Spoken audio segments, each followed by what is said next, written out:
কে জানি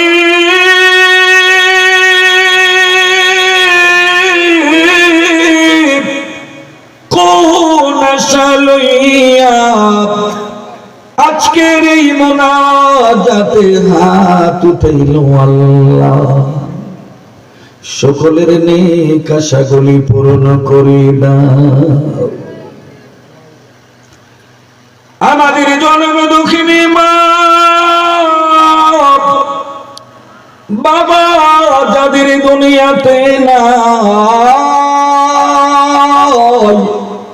অন্ধকার কবরে এতিমের মতো যারা শুয়ে গেল আল্লাহ, সকলের খবর গুলি জান্নাতের বাগানে বানাইয়া দাও। কারি দুনিয়ায় বানাই রে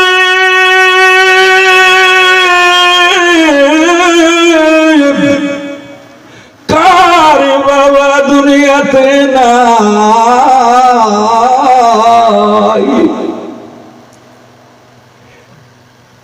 মায়ের কথা কি তোমাদের মনে পড়ে না?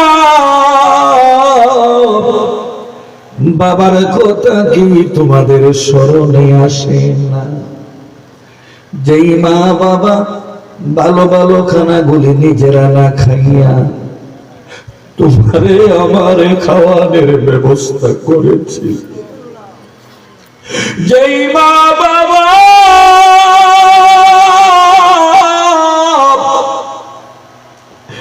ভালো পোশাক গুলি নিজেরা পরিধান না করিয়া তোমারে আমারই পরিধানের ব্যবস্থা করেছিল,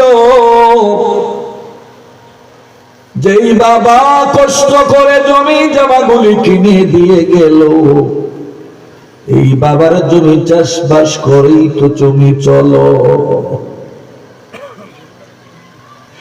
যেই বাবার তৈরি করা বাড়িতে তুমি চলাফেরা করো,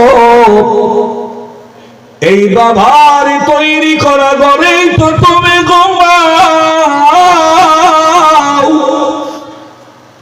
মাগরিবের পর গুরুত্বপূর্ণ এই সময়ে বাবার কথা একবার মনে করো, মায়ের কথা মনে করো। ঘরের মধ্যে বসে না থেকে দোকানপাটে ঘুরে ঘোরাফেরা না করে রাস্তাঘাটে আড্ডা না দিয়া কিছুক্ষণ সময়ের জন্য মাহফিলে চলে আসো।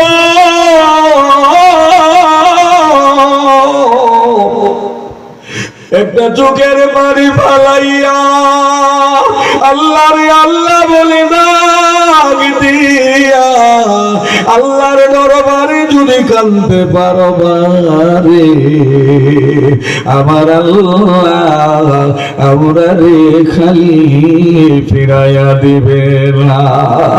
আল্লাহ গো আমরার মা বাবারে জান্নাতি বানাইয়া দাও।